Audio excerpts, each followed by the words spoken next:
وہ یہ پوچھا جانا ہے کہ جو دنیا میں زندگی دی تھی وہ کیسے گزاری ہے. کتابیں بھیجی تھیں, پیغمبر ساتھ بھیجے تھے, کوئی گنجائش نہیں چھوڑی تھی. تو وہ اللہ تعالیٰ فرما رہا ہے کہ جو لوگ یہ امید نہیں رکھتے نا کہ انہیں مر کے کسی سے ملنا ہے, ملاقات کرنی ہے ہم سے, وَرَضُوا بِالْحَيَاةِ الدُّنْيَا, اور دنیا کی زندگی پہ ہی وہ راضی ہو چکے ہیں. اے جہاں مٹھا اگلا کس نے ڈٹھا, یہ وہی چیز ہے. وَاطْمَأَنُّوا بِهَا, اور وہ اسی کے اوپر اطمینان کر کے بیٹھ گئے. وَالَّذِينَ هُمْ عَنْ آيَاتِنَا غَافِلُونَ, اور وہ لوگ جو ہماری آیات سے غفلت برتتے ہیں, کیجول لیتے ہیں, ان دھمکیوں کو سیریس نہیں لیتے. اولئک مأواہم النار, یہی وہ لوگ ہیں جن کا ٹھکانہ ہوگا جہنم. بما کانوا یکسبون, بسبب ان کے ان اعمال کے جو دنیا میں وہ کیا کرتے تھے. دیکھ لیں, سیدھی سیدھی باتیں ہو رہی ہیں. مکی صورتوں کا اسلوب آپ دیکھ لیں, بالکل دو ٹوک بات ہے. یعنی یہ سورہ یونس میں ابھی تک ہم نے یہ صرف 8 آیات کور کی ہیں, اور اس کے اندر آپ کو پورے دین کا مقدمہ کلیئر ہو چکا ہے کہ اس دنیا میں بھیجنے کا مقصد کیا ہے. اور اللہ تعالیٰ کوئی لگی لپٹی بات نہیں کر رہا, کلیئر کٹ, کہ دنیا کی زندگی کو جنہوں نے سب کچھ سمجھ لیا ہے اور انہیں کوئی امید نہیں کہ انہیں اپنے رب کو منہ بھی دکھانا ہے اور ملاقات ہونی ہے, اور نبیوں کی جو پیروی ہے انہوں نے اس سے روگردانی کی ہوئی ہے, تو ٹھیک ہے ہم انہیں پوچھ لیں گے. اب سائملٹینیس کنٹراسٹ, ان الذین آمنوا, بے شک وہ لوگ جو ایمان لے کر آئے, وعملوا الصالحات, اور انہوں نے نیک اعمال کیے. صرف ایمان لانا کافی نہیں ہے, اعمال بھی نیک ہوں. یہدیہم ربہم بایمانہم, تو اللہ تعالیٰ ان کے ایمان کے سبب ان کی رہنمائی کر دے گا ان کا رب. تجری من تحتہم الانہار, ایسی جنتوں اور باغات کی طرف جن کے نیچے نہریں بہتی ہوں گی. فی جنات النعیم, نعمت کے باغوں کے اندر, ایسی جگہ جہاں پر نہریں بہتی ہوں گی اس کی طرف اللہ تعالیٰ رہنمائی کر دے گا. یعنی ان کا الٹیمیٹ جو انعام ہے وہ اللہ کی جنت ہے. اللہم اجعلنا منہم مع النبیین والصدیقین والشہداء والصالحین, آمین. دعواہم فیہا سبحانک اللہم, جنت میں جانے کے بعد بھی جو ان کی صدا ہوگی نا وہاں پر جنت کو دیکھ کر, وہ یہی ہوگی, سبحانک اللہم, پاک ہے ہمارا رب. اللہ کو پکار کے وہ کہیں گے اے اللہ تو پاک ہے. وَتَحِيَّتُهُمْ فِيهَا سلام, اور وہاں ان کی ایک دوسرے کو دعا ہوگی سلام. یعنی جنتی ایک دوسرے کو جب بھی ملیں گے السلام علیکم کہیں گے. یعنی یہ جنتیوں کی نشانی ہے, دنیا میں بھی سنت ہے, مشروع ہے, اور جنت کے اندر بھی. وَآخِرُ دَعْوَاهُمْ أَنِ الْحَمْدُ لِلَّهِ رَبِّ الْعَالَمِينَ, اور جو آخری پکار ہوگی نا ہر جنتی کی وہ یہی ہوگی الحمدللہ رب العالمین. تمام تعریفیں اس اللہ کے لیے ہے جو تمام جہانوں کا پالنے والا ہے. یعنی جنتی اللہ تعالیٰ کی جو جنت میں تعریف کریں گے نا بسبب ان نعمتوں کے جو ایک جنتی کو ملی کہ اللہ نے اپنا وعدہ پورا کر دیا, ہمیشہ کی جنت مقرر ہو گئی جس میں نہ موت ہے, نہ بڑھاپا ہے, نہ مفلسی ہے, نہ کوئی تکلیف ہے, اور ہر وہ چیز ہے جو انسان چاہے. تو انسان سبحان اللہ کہے گا, اللہ تعالیٰ کی تعریف کرے گا کہ اللہ تو پاک ہے جس نے مجھے سب کچھ دیا, اور اپنے خوشی کے جذبات کے اظہار کے لیے جو آخری کلام اس کا ہوگا نا وہ ہوگا الحمدللہ رب العالمین. تمام تعریفیں اس اللہ کے لیے ہیں جو تمام جہانوں کا پالنے والا ہے. سبحان ربک رب العزت عما یصفون وسلام علی المرسلین والحمد للہ رب العالمین. سورہ الزمر کے اینڈ پہ بھی جا کے آئے گا کہ ہر طرف سے جب جنتی جنت میں پہنچ جائیں گے, جہنمی جہنم میں پہنچ جائیں گے, پھر ہر طرف سے ایک ہی نعرہ بلند ہوگا الحمد للہ رب العالمین. یعنی یہ سمجھ لیں قیامت کے دن کا ڈراپ سین یہ ہے کہ سب لوگ یہ کہیں گے اللہ ہی اللہ ہے. دیکھنا الحمدللہ رب العالمین, کوئی بزرگ نہیں, کوئی بابا نہیں بھائی. جتنے انبیاء دنیا میں آئے, انبیاء کے پیروکار جو دعوت و تبلیغ کا کام کرنے آئے, سب کے سب اس اللہ کا تعارف کروانے کے لیے آئے نا. جب انسان اپنے رب کے پاس پہنچ جائے گا پھر اللہ ہی اللہ ہے. انسان کی زبان سے یہی نکلے گا کہ تمام تعریفیں اللہ کے لیے جس نے ہماری رہنمائی کر دی ہے اس جنت تک. اللہم اجعلنا منہم اللہم انا نسألک جنت الفردوس مع النبیین والصدیقین والشہداء والصالحین آمین. اب جی کچھ انسانی رویے ان کو اللہ تعالیٰ ایڈریس کرتے ہوئے توحید کی طرف بلا رہے ہیں. وَلَوْ يُعَجِّلُ اللَّهُ لِلنَّاسِ الشَّرَّ، اور اگر اللہ تعالیٰ جلد بازی کرتا لوگوں کو تکلیف پہنچانے کے اعتبار سے، لِلنَّاسِ الشَّرَّ اسْتِعْجَالَهُمْ بِالْخَيْرِ، جس طرح انسان جلد بازی کرتے ہیں بھلائی کے اعتبار سے، لَقُضِيَ إِلَيْهِمْ آجَلُهُمْ، تو اللہ تعالیٰ پوری کر دیتا ان کی میعاد. یعنی جس طرح انسان کی خواہش ہے نا کہ مجھے آسائش جلد از جلد مل جائے، اگر اللہ تعالیٰ بھی جلد بازی کرتا نا کہ جو شخص گناہ کر رہا ہے اسے فوراً سزا دے تو معاملہ کب سے تلپٹ ہو چکا ہوتا. یعنی اللہ تعالیٰ گناہ گاروں کو ڈھیل دیتا ہے. یعنی انسان کو یہ ٹونٹ کروائی جا رہی ہے کہ جس طرح تیری خواہش ہوتی ہے نا کہ میرے حالات بہتر ہو جائیں اور تو اس کے لیے پوری ایفرٹ پٹ کرتا ہے، میں بھی اگر اس طریقے سے چھوٹی چھوٹی باتوں کے اوپر نکیر کرنا شروع کر دیتا تو کب سے تیرا معاملہ تلپٹ ہو چکا ہوتا.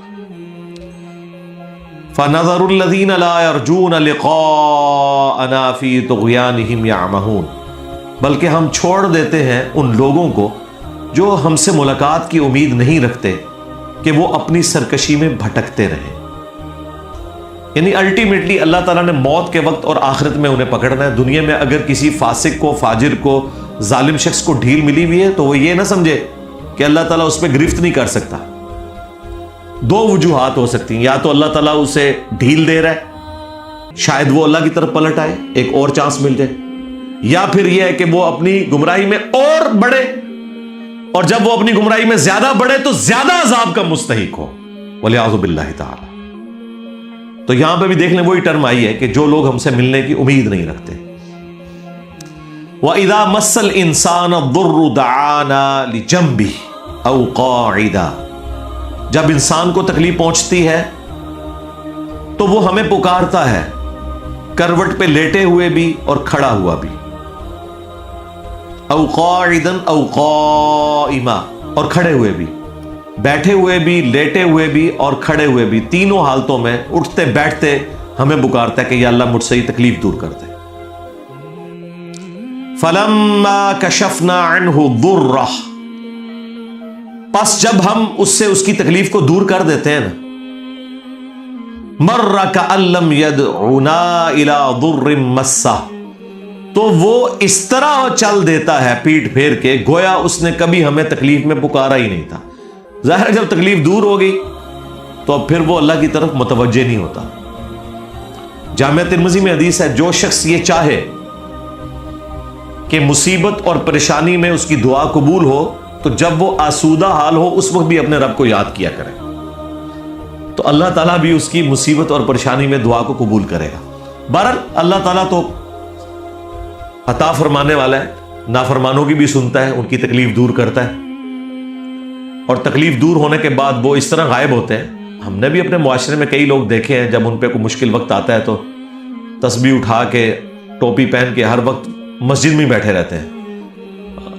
کسی کے پیپر ہوتے ہیں، کسی کا رشتہ نہیں ہو رہا ہوتا، کسی کے کاروبار کا ایشو ہوتا ہے، اور جیسے ہی معاملات بالکل سیٹل ہو جاتے ہیں پھر وہ آپ کو نظر نہیں آتے ان لوگوں کی طرح جو فصلی بٹیروں کی طرح رمضان کے مہینے میں آپ کو مسجد میں جاتے ہوئے نظر آتے ہیں. یہ تو میں نے اپنی آنکھوں سے لوگوں کو دیکھا ہے، بالکل غائب ہو جاتے ہیں، وہ اسکرین سے آؤٹ ہو جاتے ہیں. اور یہ اللہ تعالیٰ نے جو یہ ایک یونیورسل ٹروتھ بتایا ہے نا کہ وہ ہر وقت اللہ کو یاد کرتے ہیں جب مشکل وقت آتا ہے، لیکن جب وہ مشکل ٹل جاتی ہے تو اس طرح پیٹ پھیرتے ہیں گویا انہوں نے کبھی ہمیں مصیبت میں پکارا ہی نہیں تھا. كَذَلِكَ زُيِّنَ لِلْمُسْرِفِينَ مَا كَانُوا يَعْمَلُونَ، بالکل اس طریقے سے آراستہ کر دیے ہیں اللہ تعالیٰ نے حد سے جو بڑھ جانے والے لوگ ہیں، ان کے برے اعمال ان کی نظروں میں سنوار دیے. یعنی یہ اتنی ذلیل حرکت ہے، اس کے باوجود ان کی توجہ نہیں جاتی کہ یہ ہم کتنی احسان فراموشی کر رہے ہیں کہ جس اللہ کی طرف ہم تکلیف میں متوجہ ہوئے، اس سے صلح کی، جب اس نے ہمارا کام کر دیا تو بجائے یہ کہ ہم شکر گزاری کی روش اختیار کرتے اور پورے پیشن کے ساتھ مستقبل میں بھی زندگی اس کی اطاعت میں گزارتے، اس سے بغاوت کرنا شروع کر دیتے۔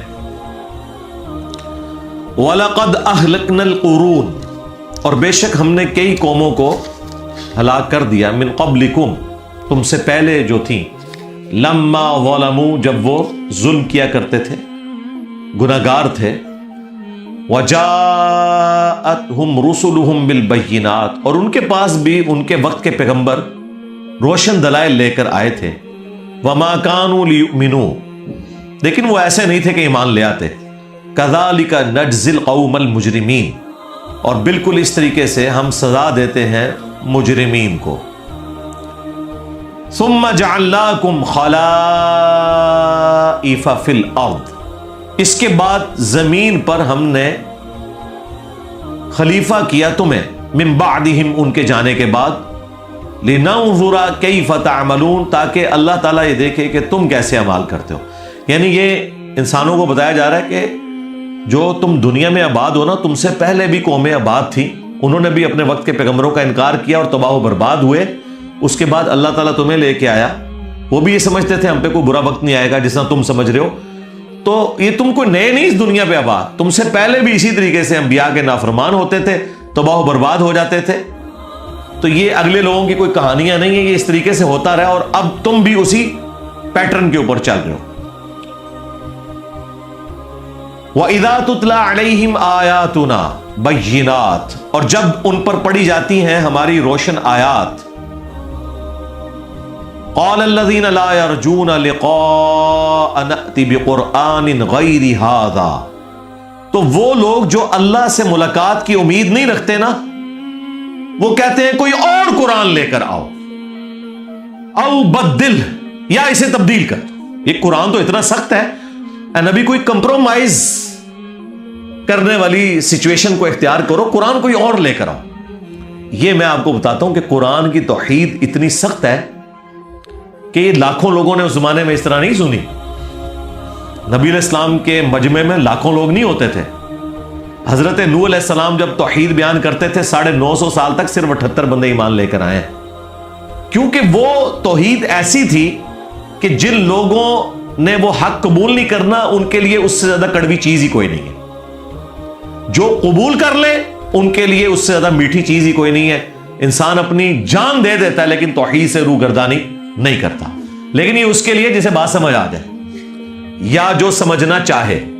تو اللہ تعالیٰ فرما رہا ہے کہ جب ہمارے روشن آیات، یعنی بالکل کلیئر کٹ آیات، ننگی باتیں ان کے سامنے کی جاتی ہیں نا، بغیر کسی تردد کے، تو یہ کہتے ہیں کہ اے نبی اس قرآن کو بدل دو یا کوئی اور قرآن لے کے آؤ، ذرا میٹھی میٹھی ذرا باتیں ہوں اس کے اندر، یہ کیا سخت سخت باتیں، دیکھ لیں یہ باتیں جتنی آئی ہیں واقعی وہ اسٹریٹ فارورڈ ہے کہ مانو گے جنت ملے گی، نہیں مانو گے جہنم میں جاؤ گے، اور اللہ کو پرواہ بھی نہیں اس کی کوئی۔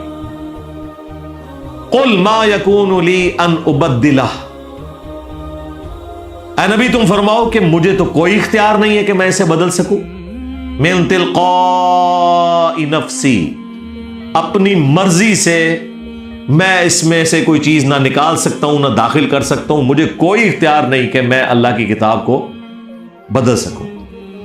اور یہی بات ختم نہیں ہے، ان اتبع الا ما یوحى الی، میں تو خود پابند ہوں اس وحی کا جو میری طرف کی جاتی ہے، میں تو خود اس کی پیروی کرنے والا ہوں۔ یعنی تم مجھے کہہ رہے ہو کہ قرآن بڑا سخت ہے، اسے بدل دو یا کوئی نیا قرآن لے آؤ، اور میں تو خود پابند ہوں اس بات کا کہ جو میری طرف وحی آئی ہے میں نے بھی اس پہ عمل کرنا ہے۔ صرف تمہیں نہیں بلا رہا اللہ کی طرف، میں نے بھی اپنے رب کا تابع فرمان اسی طریقے سے ہونا ہے جس طرح میں تم سے ڈیمانڈ کر رہا ہوں۔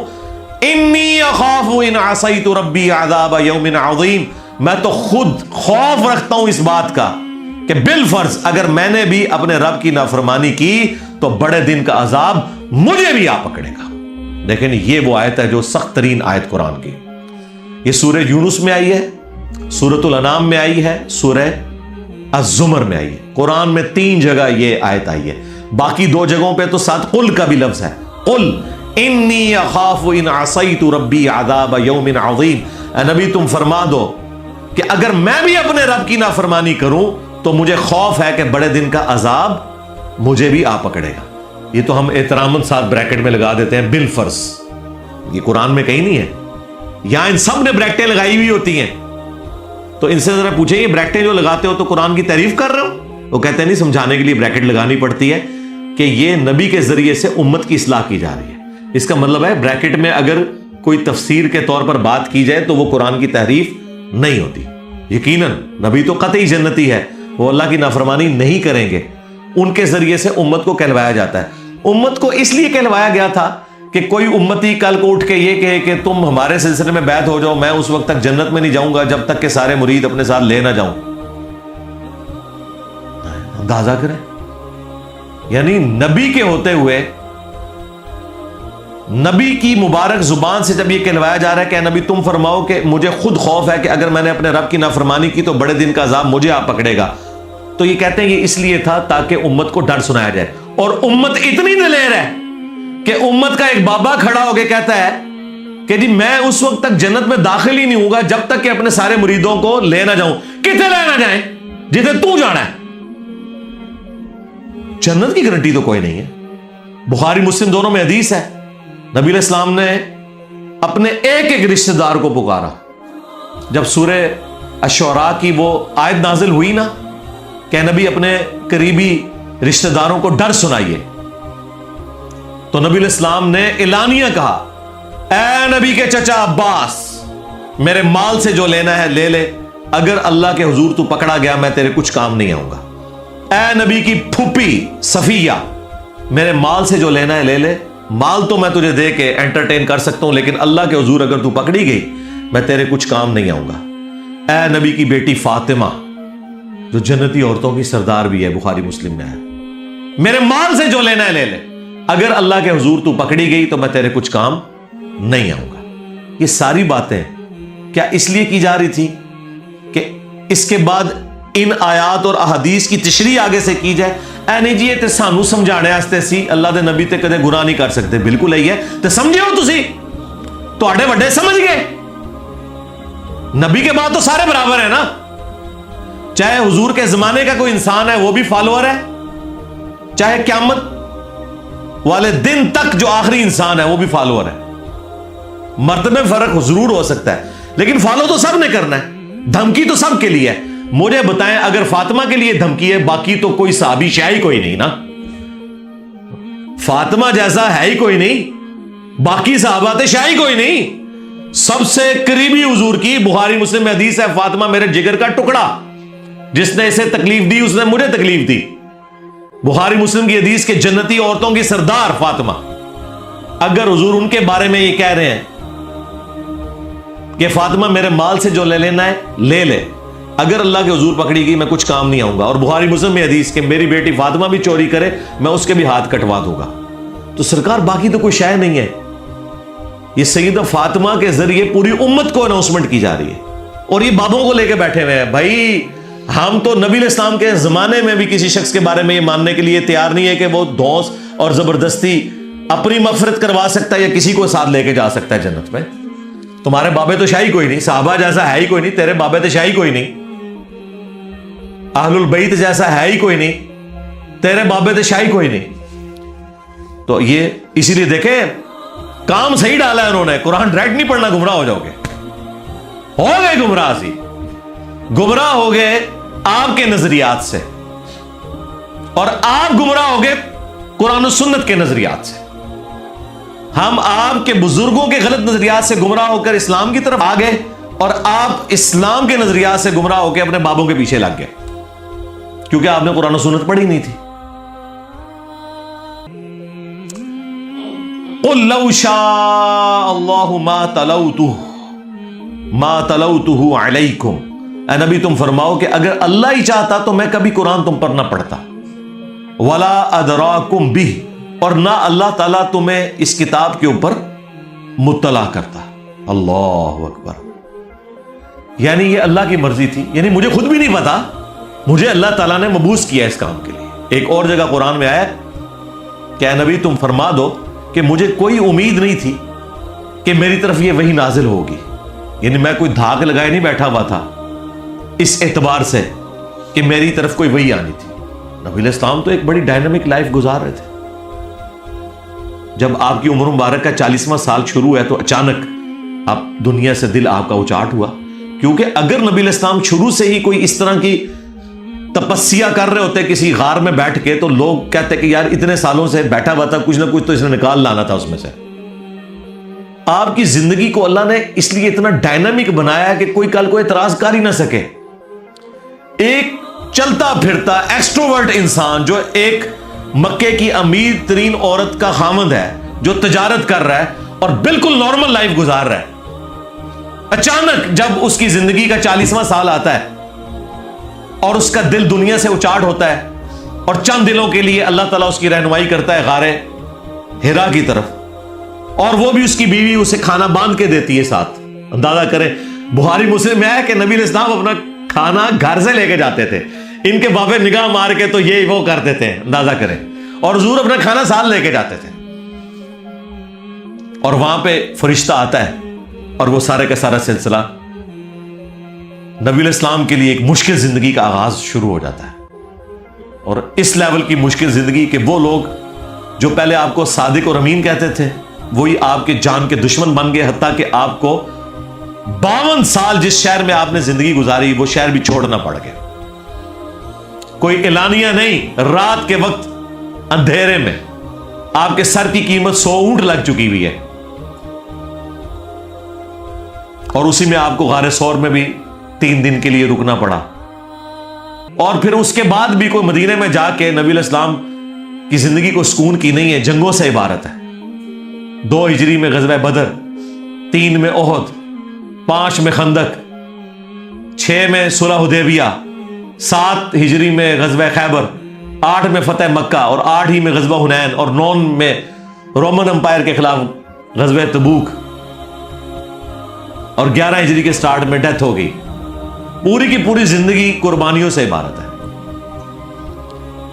یعنی اتنی سکون کی زندگی حضور کی گزر رہی تھی, 40 سال سکون سے گزارے ہیں, لیکن اپنی زندگی کے آخری 23 سال آپ کے مسلسل جد و جہد کا نام ہے, جنگوں کی تکلیف اٹھانے کا نام ہے, اپنے قریبی ساتھیوں کی لاشیں اٹھانے کا نام ہے, اپنے گھر والوں کی تکلیف سے گزرنے کا نام ہے. 3 بیٹیاں جوان فوت ہوئیں, بیٹے فوت ہوئے, اپنے ہاتھوں سے دفنائے, قریبی ساتھی شہید ہو گئے جنگوں کے اندر, اور کیا کیا تکلیفیں آپ کو مستقبل کے لیے بھی بتا دی گئی کہ آپ کے نواسوں کے ساتھ یہ ہونے والا ہے, آپ کے فلاں صحابی کے ساتھ یہ ہونے والا ہے آپ کے بعد. اگر آپ نبی علیہ السلام کی جگہ اپنے آپ کو رکھ کے دیکھیں تو اتنے مضبوط اعصاب کا انسان آپ کو کوئی اور نظر نہیں آئے گا. ایک تو زندگی میں تکلیف, اور یہ بھی بتایا جا رہا ہے کہ آپ کے بعد یہ ہونا ہے. ہم تو ماضی میں یاد کر کے ان واقعات کو کتنی تکلیف سے گزرتے ہیں. جس شخص نے اپنی محنت سے سارا کا سارا یہ سسٹم قائم کیا اور اسے بتایا جا رہا ہے کہ 30 سال کے بعد خلافت راشدہ ختم ہو جائے گی, یہ قتل و غارت شروع ہو جائے گا, اور پھر آپ خود بتا رہے ہیں, بخاری مسلم میں حدیث ہے کہ جس طرح اگلی قومیں تباہ و برباد ہو گئی تھی, دنیا کے مال میں ڈوب گئی تھی, مجھے تم سے یہ خطرہ نہیں کہ تم شرک کرنے لگو, تم بھی آپس میں ایک دوسرے کو قتل کرو گے اور تباہ و برباد ہو جاؤ گے جس طرح اگلے لوگ. کیونکہ یہ اللہ کی سنت ہے, ہر عروج کو زوال ہے, یہ ذہن میں رکھیے گا. یہ ہو ہی نہیں سکتا کہ عروج ہمیشہ قائم رہے, یہ اللہ کی سنت کے خلاف ہے.